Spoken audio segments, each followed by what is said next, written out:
Hello बच्चों, आशा करता हूं आप सब लोग बढ़िया हैं, पढ़ाई में व्यस्त हैं, स्वस्थ हैं। और अब जैसे जैसे नीट 2024 का पेपर नजदीक आ रहा है, आप लोगों की तैयारी और भी बढ़िया हो रही होगी। तो बच्चों, बिल्कुल सही बात है, पढ़ाई आप मन लगा के कर रहे होंगे, रिवीजन आप मन लगा के कर रहे होंगे। तो आज का इस सेशन जो है यूट्यूब पर, उसमें हम क्या करने वाले हैं? तो आज जिस टॉपिक की मैं बात करने वाला हूं, उसका बेसिक, उसका आधार, उस टॉपिक का जो है वो है हमारा बच्चों पादपों में श्वसन। तो जो टॉपिक की आज हम बात करेंगे वो है तो पादपों में श्वसन, यानी जिसे हम कहते हैं रेस्पिरेशन इन प्लांट्स। 11वीं में यानी 11th क्लास में ये टॉपिक दे रखा है और पादप कार्यकी के अंदर आता है, यानी प्लांट फिजियोलॉजी के अंदर आता है। और इससे लगभग लगभग नीट में 2 प्रश्न हर साल बनते हैं। अगर आपने अपने पुराने सवाल या पुराने प्रीवियस ईयर क्वेश्चंस देखे होंगे तो लगभग लगभग 2 सवाल इस चैप्टर से आपको जरूर पूछे जाते हैं। तो बहुत आसान चैप्टर है, बड़ा इंटरेस्टिंग चैप्टर है और मजेदार तो है ही। और इसको समझ लेना, या इस चैप्टर का जो निचोड़ है, आज उसकी बात करने वाले हैं। तो सबसे पहली चीज, आपको एक चीज याद रखती है बच्चों, ये चैप्टर भले ही कहने के लिए पादपों में श्वसन है, बट इस चैप्टर का वास्तविक अर्थ आपको पता होना चाहिए। इसका वास्तविक अर्थ है कोशिकीय श्वसन। और कोशिकीय श्वसन, जिसको हम अंग्रेजी में किस नाम से जानते हैं? Cellular respiration. तो बिल्कुल सही, कहने को जब हम चैप्टर का टॉपिक या चैप्टर की हेडिंग पढ़ते हैं ना कि ये प्लांट फिजियोलॉजी में आता है, पादप कार्यकी में आता है, सर पादपों में होने वाला श्वसन है, तो नहीं, ये टॉपिक जो है वो बेसिकली कोशिकीय श्वसन है, सेल्यूलर रेस्पिरेशन है। और कोशिकीय श्वसन या सेल्यूलर रेस्पिरेशन प्रत्येक जीव में देखा जाता है। इस समस्त जीव में, समस्त ब्रह्मांड में, इस समस्त पृथ्वी पर जितने ऑर्गेनिजम्स हैं, जितने जीव हैं, सारे लिविंग ऑर्गेनिजम्स के अंदर कोशिकीय श्वसन देखा जाता है। तो टॉपिक कहने के लिए पादपों में श्वसन है, लेकिन इस चैप्टर के अंदर हम किसकी बात करते हैं? कोशिकीय श्वसन। और कोशिकीय श्वसन प्रत्येक ऑर्गेनिज्म या एवरी ऑर्गेनिज्म के अंदर देखा जाएगा।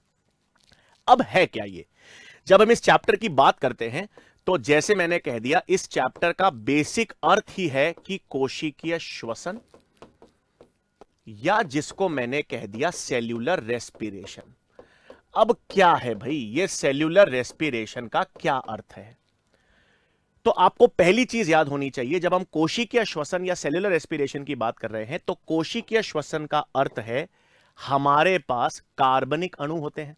बिल्कुल है सर, हमारे पास जितने कार्बनिक पदार्थ हैं, यानी कार्बनिक पदार्थ या ऑर्गेनिक कंपाउंड जिसे कहता हूं। अब ऑर्गेनिक कंपाउंड्स में क्या क्या आएंगे सर? ऑर्गेनिक कंपाउंड्स में हमारे पास कार्बोहाइड्रेट्स आएंगे, बिल्कुल आएंगे। वसा यानी लिपिड्स आएंगे, प्रोटीन्स आएंगे, बिल्कुल। और पादपों की बात करें, प्लांट्स की बात करें, तो कार्बनिक अम्ल या ऑर्गेनिक एसिड्स भी आएंगे। तो हम किसकी बात कर रहे हैं? कार्बनिक पदार्थों की, कार्बनिक यौगिकों की, यानी ऑर्गेनिक कंपाउंड्स। तो कौन कौन से ऑर्गेनिक कंपाउंड्स हैं? कार्बोहाइड्रेट्स है, लिपिड्स है, प्रोटीन्स है और कार्बनिक अम्ल है। इन कार्बनिक पदार्थों का क्या होता है? ऑक्सीकरण। कार्बनिक पदार्थों का ऑक्सीकरण, या जिसे हम कहते हैं ऑक्सीडेशन। और यदि आपने एनसीईआरटी को घोल के पी रखा है, एनसीईआरटी को एक एक शब्द, एक एक कथन पर आपने ध्यान दिया है, तो उसमें एनसीईआरटी लिखती है कार्बनिक यौगिकों का, कार्बनिक पदार्थों का ऑक्सीकरण का अर्थ है कार्बन कार्बन बंध का टूटना।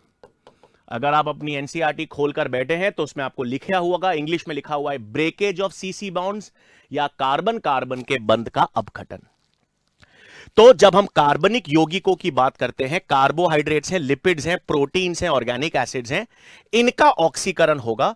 इनका ऑक्सीकरण होगा मतलब इन ऑक्सीजन की उपस्थिति में कार्बन कार्बन के बंध टूटेंगे, और टूटने पर क्या मुक्त होगी?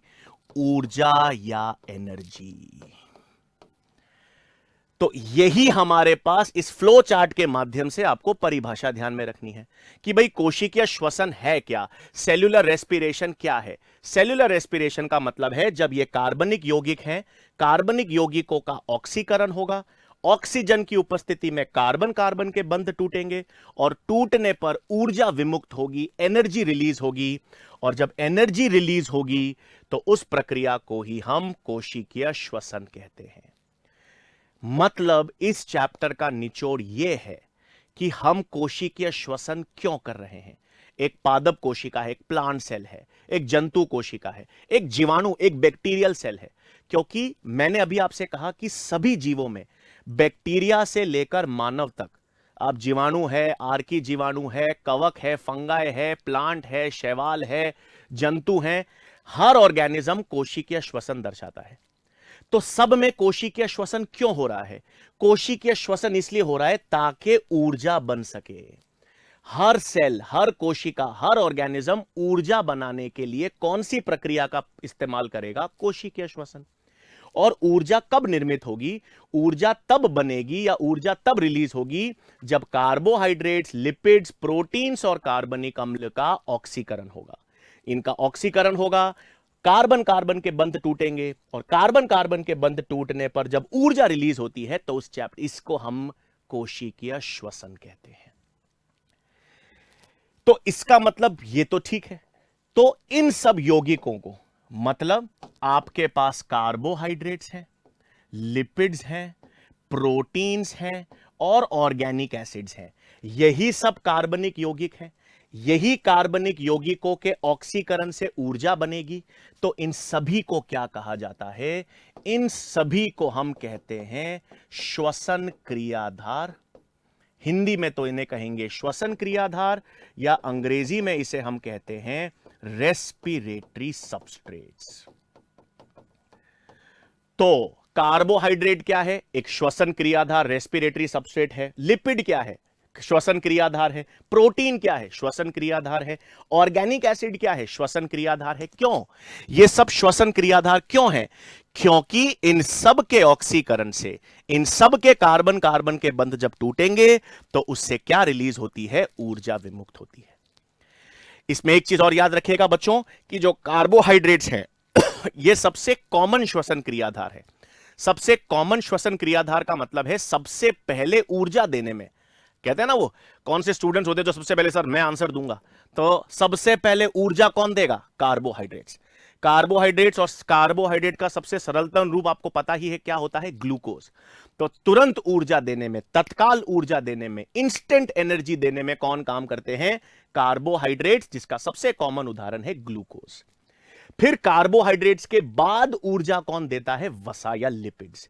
और एक चीज याद रखिएगा कि लिपिड्स जो है, ऊर्जा तो कार्बोहाइड्रेट्स के बाद में देते हैं, तुरंत ऊर्जा नहीं देते। वो ऊर्जा संग्रह के रूप में काम करते हैं, एनर्जी स्टोर हाउस के रूप में काम करते हैं। लेकिन जब उनसे ऊर्जा निकलती है, जब लिपिड से ऊर्जा निकलेगी तो वो कार्बोहाइड्रेट से ज्यादा निकलती है।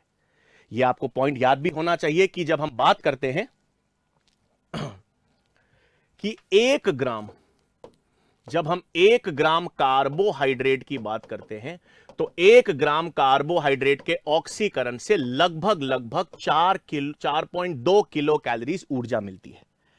ठीक है, जब हम कार्बोहाइड्रेट्स की बात करते हैं तो 1 ग्राम कार्बोहाइड्रेट के ऑक्सीकरण से लगभग कितनी ऊर्जा मिलती है? 4.2 किलो कैलोरीज। लेकिन वहीं अगर हम 1 ग्राम वसा या लिपिड्स की बात करें तो 1 ग्राम लिपिड से आपको डबल से ज्यादा एनर्जी, 9 किलो कैलोरीज एनर्जी मिलती है। तो कार्बोहाइड्रेट्स की तुलना में ऊर्जा ज्यादा कौन दे रहा है? लिपिड। पहले ऊर्जा तो कौन दे रहा है? कार्बोहाइड्रेट्स। लेकिन अधिक ऊर्जा कौन दे रहा है? लिपिड्स। अब आप बोलेंगे क्यों? लिपिड्स में ऐसा क्या है सर? लिपिड्स ज्यादा ऊर्जा क्यों दे रहे हैं कार्बोहाइड्रेट से? तो बहुत सिंपल केमिस्ट्री का बेस है।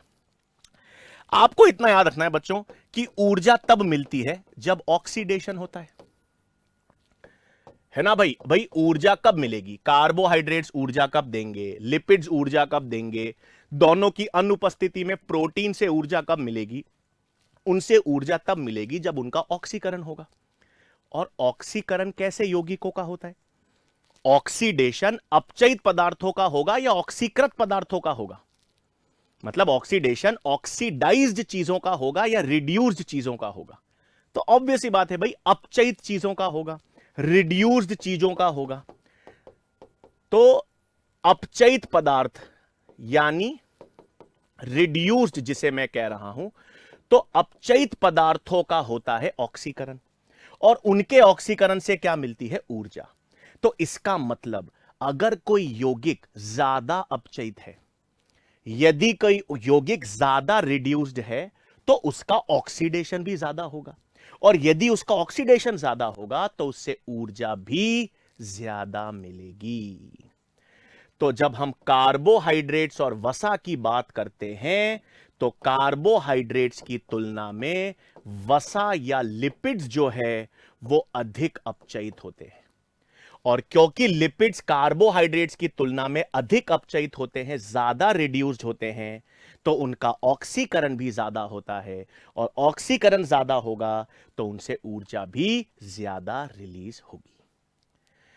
तो यही पढ़ते हैं बच्चों जब हम कोशिकीय श्वसन का मतलब ही यह है कि हमको ऊर्जा बनानी है, और ऊर्जा बनाने में कौन काम करेगा? कार्बनिक यौगिक। उन कार्बनिक यौगिक जिनके ऑक्सीकरण से ऊर्जा मिलेगी उन्हीं को हम क्या कहते हैं? श्वसन क्रियाधार है। तो यही इस चैप्टर का निचोड़ है कि भाई कोशिकीय श्वसन से हम ऊर्जा रिलीज करने में काम करते हैं। ठीक है बच्चों, एक सूचना जो है वो मुझे आपको देनी थी यहां पर, और वो सूचना यह है बच्चों कि बिल्कुल सही, गणतंत्र दिवस बहुत जल्दी आने वाला है और बहुत जल्दी ही आ रहा है। तो इस गणतंत्र दिवस पर हमारे पास एक रिपब्लिक डे ऑफर आया है जो 4 दिवसीय है, मतलब 24 से 27 जनवरी तक ये ऑफर रहने वाला है। और इस ऑफर में जो उत्कर्ष ऐप में जितने भी नीट जेईई के ऑनलाइन कोर्सेज हैं, वो लाइव फ्रॉम क्लासरूम हो, वो रिकॉर्डेड कोर्सेज हो, जितने कोर्सेज हैं उन सब पर 90% तक की शानदार छूट है। याद रखना बच्चों, डेट जो है वो 24 से 27 जनवरी ही है, और 90% तक शानदार छूट अगर आपको चाहिए तो इसे चूकना मत। बिल्कुल आप आज ही अपने ऐप स्टोर पे जाइए या प्ले स्टोर पे जाइए और इस उत्कर्ष ऐप को डाउनलोड करके इस ऑफर का लाभ उठाइए। ठीक है बच्चों, बहुत बहुत धन्यवाद।